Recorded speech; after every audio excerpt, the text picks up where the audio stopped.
Hello बच्चों, good morning. मैं आपकी श्वेता मैम और ये हमारे क्लास 6 की साइंस की बुक है जिसमें हमारा चैप्टर 2 डन हो चुका था और आज हम स्टार्ट करेंगे बच्चों चैप्टर 3। तो सबसे पहले बच्चों आप लोग चैप्टर का नाम डाल लीजिए सेपरेशन ऑफ सब्सटेंसेस। बच्चों इस चैप्टर में हम स्टडी करेंगे कि कोई भी दो चीज़ें जैसे मिक्सचर है, यदि ठीक है ना, मिक्सचर का मतलब कोई भी दो चीज़ें आपस में मिक्स हो गई हैं, लिक्विड में सॉलिड मिक्स हो गया है या सॉलिड सॉलिड आपस में मिक्स हो गए हैं या सॉल्युबल इनसॉल्युबल चीज़ें भी मिक्स हुई हैं, है ना, को किसी भी प्रकार का जो मिक्सचर है या उसमें जो इम्प्योरिटीज़ है उसको कैसे अलग करते हैं, ये चीज़ हम इस पूरे चैप्टर में स्टडी करेंगे। ओके, सबसे पहले आप चैप्टर डाल लीजिए चैप्टर 3 सेपरेशन ऑफ सब्सटेंसेस। अब बच्चों ये चैप्टर का हर एक पॉइंट पूरा चैप्टर मैं एक्सप्लेन करूंगी आपको क्वेश्चन आंसर के थ्रू। ठीक है, जब हमारे क्वेश्चन आंसर स्टार्ट होंगे जो कि नेक्स्ट वीडियो में स्टार्ट होगा, उसमें आपको चैप्टर का एक पॉइंट एकदम क्लियर हो जाएगा, पूरी अच्छी तरीके से उसको मैं आपको एक्सप्लेन कर दूंगी। ठीक है बच्चों, फिलहाल हम आज स्टडी करने जा रहे हैं इस चैप्टर का एमसीक्यू को मैं बहुत ज़्यादा एक्सप्लेन नहीं कर रही हूँ, इसलिए क्योंकि क्वेश्चन आंसर नेक्स्ट वीडियो में स्टार्ट होते ही आपका कॉन्सेप्ट एकदम क्लियर होना शुरू हो जाएगा। ओके बच्चों, तो फिलहाल ये एमसीक्यू और ट्रू फॉल्स आज मैं करवा रही हूँ, आप इसको राइट डाउन करेंगे। बच्चों एमसीक्यू में हमारा फर्स्ट क्वेश्चन है which of these are not mixture, इनमें से कौन सा मिक्सचर नहीं है। तो एयर दिया है, एयर मिक्सचर होता है, बहुत सारी गैसों का मिक्सचर होता है, सॉल्ट भी मिक्सचर होता है एसिड और बेस का। वाटर, यहाँ पे प्योर वाटर की बात कर रहा है तो वाटर और शुगर ये मिक्सचर नहीं है। तो सेकेंड वाला और फोर्थ वाला ये किस में आता है, सी वाले ऑप्शन में। तो हमारा सी ऑप्शन इसके लिए करेक्ट होगा, सेकेंड और फोर्थ। ठीक है, सी वाला ऑप्शन। सेकेंड कह रहा है the component of a mixture are separated. Component of a mixture का जो कंपोनेंट होता है उसको हम सेपरेट करते हैं to remove undesirable component. Undesirable component को रिमूव करने के लिए, प्योर सब्सटेंस को प्राप्त करने के लिए, टू रिमूव हार्मफुल कंपोनेंट्स को रिमूव करने के लिए, या ऑल ऑफ दीज।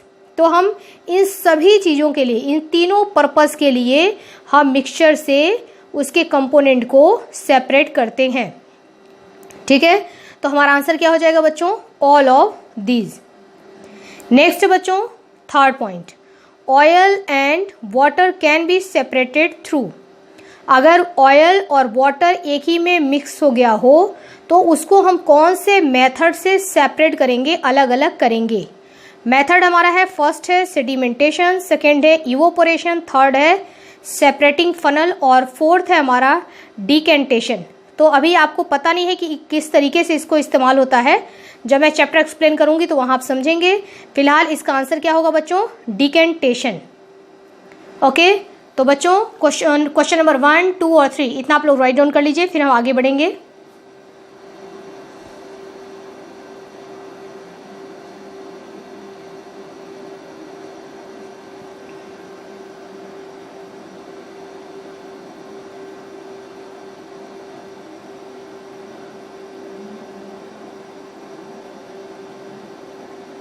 ओके बच्चों, नेक्स्ट है हमारा क्वेश्चन नंबर 4, 5 एंड 6।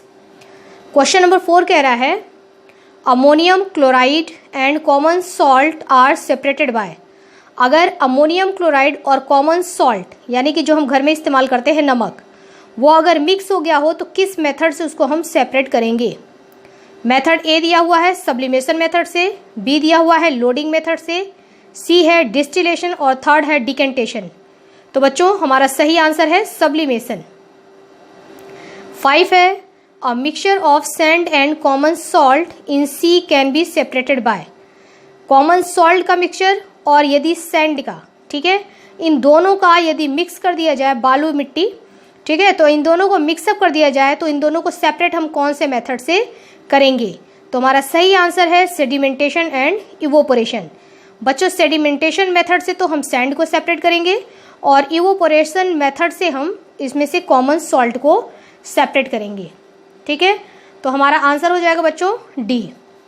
नेक्स्ट है question number 6, Which of the following methods is used to separate insoluble solid, यदि इनसॉल्युबल सॉलिड, इनसॉल्युबल का मतलब ऐसा सॉलिड जो लिक्विड में, वाटर में सॉल्युबल नहीं होता है, वो यदि अगर उसको हमको सेपरेट करना है तो हम इसमें से कौन सा मेथड इस्तेमाल करेंगे।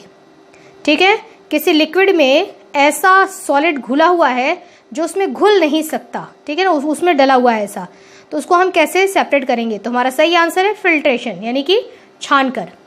ठीक है बच्चों, अब 4 से लेकर के 6 तक आप इसको राइट डाउन कर लीजिए।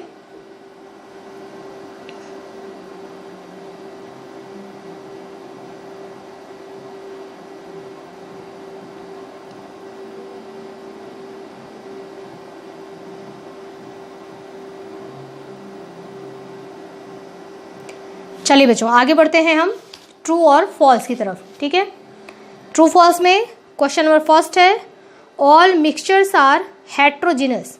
कह रहे सारे जितने भी मिक्सचर होते हैं वो सब हेट्रोजिनस होते हैं। इट इज़ फॉल्स, क्योंकि मिक्सचर 2 टाइप्स के होते हैं, होमोजिनस और हेट्रोजिनस। ये आप पढ़ेंगे अभी, तो ये हमारा जो स्टेटमेंट है ये फॉल्स है।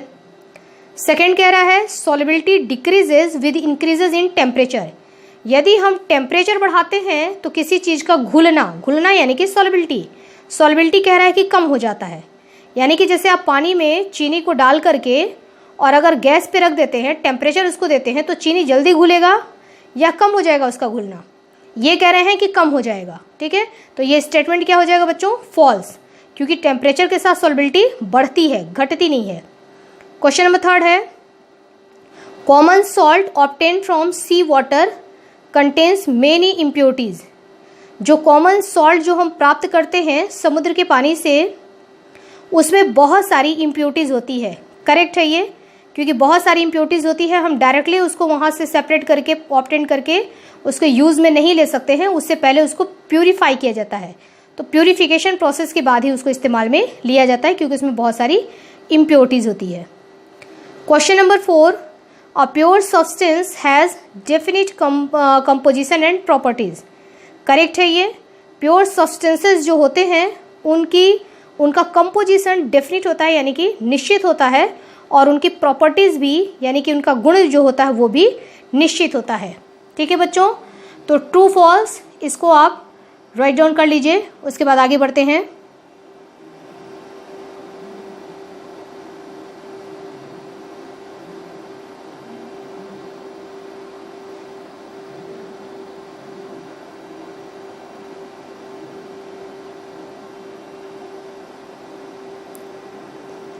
ओके बच्चों, अब आगे बच्चों मैं आपको ये बताना चाहती हूँ, आज तो वैसे मैंने सिर्फ आपको यही कराया है एमसीक्यू और ट्रू फॉल्स। अब देखिए इसके आगे है हमारा फिलअप है, राइट वन वर्ड है, और हमारा ये डेफिनेशन है। ठीक है, डेफिनेशन के बाद हमारा शॉर्ट क्वेश्चन आंसर और लॉन्ग क्वेश्चन आंसर है। ठीक है बच्चों, लेकिन ये 2 चीज़ें हैं जो हमारा वन वर्ड और ये फिलिंग द ब्लैंक्स, अभी इसको मैं छोड़ूंगी, है ना, मैं लाइन से जैसे करवा रही हूँ आपको वैसे ही करते चलना है। सबसे पहले हम यहाँ आ जाएंगे, डिफाइन द फॉलोइंग टर्म। क्यों, क्योंकि यहाँ से मैं आपको समझाना शुरू करूँगी। यहाँ फर्स्ट है डिस्टिलेशन, तो आपको यहाँ पता पड़ेगा डिस्टिलेशन क्या होता है, सीविंग क्या होता है, हैंड पिकिंग क्या होता है, इवोपोरेशन, सॉल्युबिलिटी, ये सब वर्ड हम यहाँ से अब एक्सप्लेनेशन हमारा शुरू होगा। तो बच्चों नेक्स्ट वीडियो में हम ई से शुरू करेंगे। ओके, तो अभी तक के लिए इतना ही, स्टडी करते रहिए। ओके बच्चों, हैव नाइस डे।